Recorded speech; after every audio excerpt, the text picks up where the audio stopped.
Hey guys, so I've created a half cut crease glam makeup look using all Tarte products. I've never done a one brand makeup look before, so here we go. So starting off with my Tarte Shape Tape Concealer, I'm just getting a little bit on the end of a brush, and then I'm just applying this over my lid, and this is going to act as a base for our eyeshadows. Because this dries matte, this is a really good concealer to use as an eyeshadow base.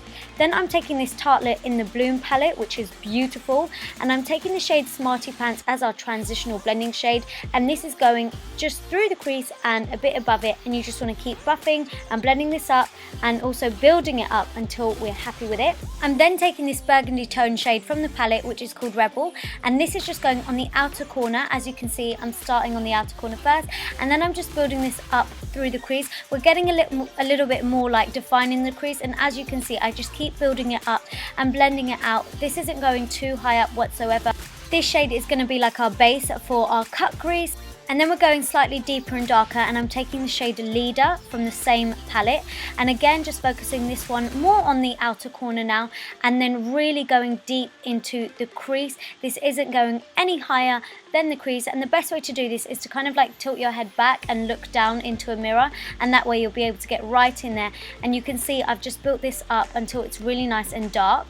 Then going back in with the same Tarte Shape Tape Concealer, I'm just getting some on a flat synthetic brush, and then I am just going to apply this onto the lid, and I'm really carefully just going to cut the crease, but only halfway on the eye, and then kind of just blend it out. For the lid shade, I'm taking this Tartelette Tease palette, and I'm taking the shade Crush, and just on a flat shader brush, I'm just applying this over the top of where we've cut the crease, so just over the top of that concealer.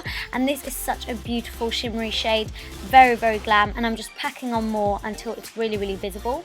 And then I'm going back into the In the Bloom palette, and I'm taking the shade Firecracker, which is like in between those two shades that we've used, so like in between the shade on the lid and then that deep burgundy shade, and I've just placed it in between the outer corner shade and that lid shade so that there's like a nice transition, and then just going back in and redefining the crease and making sure everything is nicely blended out, but we've still got a nice sharp cut crease. Moving on to eyeliner, I've got my Clay Pot liner, and this is a waterproof gel liner which I absolutely love. It's one of my favorites ever, and yeah, I'm just creating a really nice small wing with this. And once I've done my liner, that's when I can tell whether the eyes are complete, and in this case I don't think they were, so I just deepened the outer corner up slightly further, just a really small amount, with the darkest shade called Activist from the same In the Bloom palette.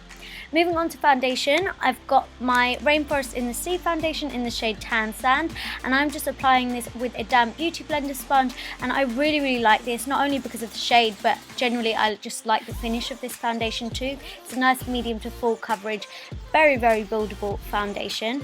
And then for under the eyes, once again the Tarte Shape Tape Concealer is making, I think its third appearance in this video. It's that good. But yeah, this is just going to conceal and highlight, so I'm just taking this underneath the eyes first to cover up any dark circles.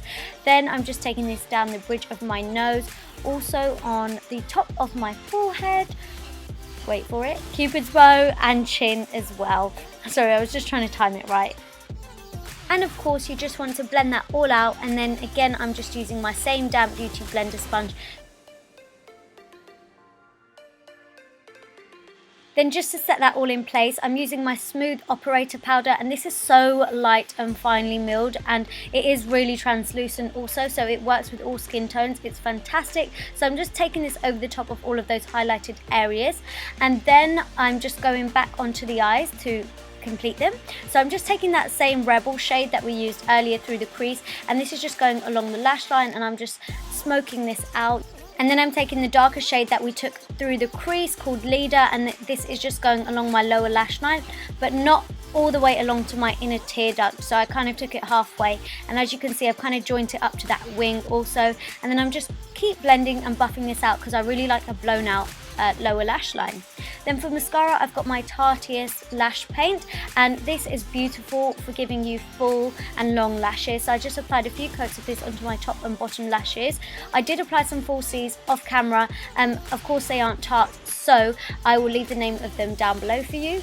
But moving on to bronzer, I'm taking this beautiful bronzer called Park Avenue Princess, and this just gives your skin the most gorgeous glow ever. Honestly, my skin has never looked so healthy. As you can see, there's a really nice beautiful sheen that comes with it, so I really liked it. And then to contour, I've got this Tarteist Pro Glow To Go palette, and I'm just taking the dark contour shade to contour my cheeks and just define them, and then also just taking that onto my temples again to just add some structure, and down the sides of my nose and at the tip.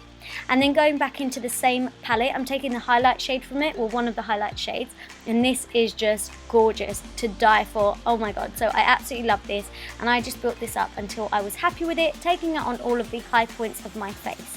For blusher, I have my Captivating blush, which is a really nice beautiful peachy shade. I like to take my blusher onto the apples of my cheeks and then kind of back into my hairline over the contour, so all of it just meshes together and you don't have like stripes along your cheeks.